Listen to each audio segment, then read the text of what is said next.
Magandang umaga, ngayon pa'y araw ng Miyerkules, January 31, 2024. Narito po muli ang update sa lagay ng panahon. Ayon sa Pag-asa, patuloy pa rin na umiidal ang hanging amihan o northeast monsoon at nakakaapekto sa Luzon at Visayas, habang ang trough po ng isang low pressure area na nasa labas ng ating PAR nakakaapekto ngayon sa Mindanao.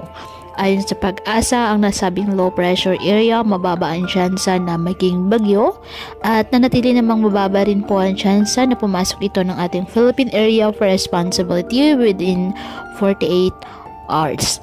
Samantala, dahil sa amihan, may gale warning pa rin ngayon na nakataas sa the northern coast of Catanduanes, the eastern coast of Albay, the northern and eastern coast of Sorsogon, Northern Samar, Eastern Samar, Dinagat Islands, Surigao del Norte, kasama na ang Siargao at Bocas Grande Islands, Surigao del Sur, Eastern Coast of Davao Oriental.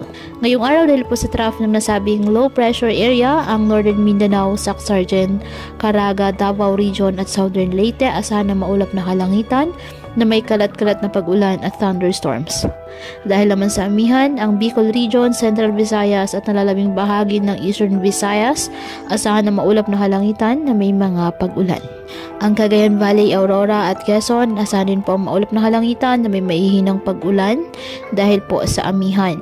Habang sa nalalabing bahagi ng Luzon, kasama na ang Visayas at Metro Manila, bahagyang maulap hanggang sa maulap na kalangitan with isolated light rains dahil pa rin po sa amihan.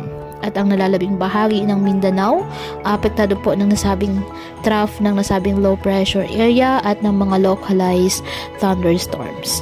Kaya patuloy pa rin po natin na pinag-iingat ang ating mga kababayan sa banta pa rin ng mga pagbaha o pagguho ng lupa at ugaliin na magdala palagi ng payong o kahit anumang panangga sa ulan sa tuwing lalabas ng ating mga tahanan. At yan po muna ang update sa lagay ng panahon ngayong araw. Muli patuloy po tayo na mag-ingat at palaging tandaan, God loves you. Stay safe and God bless.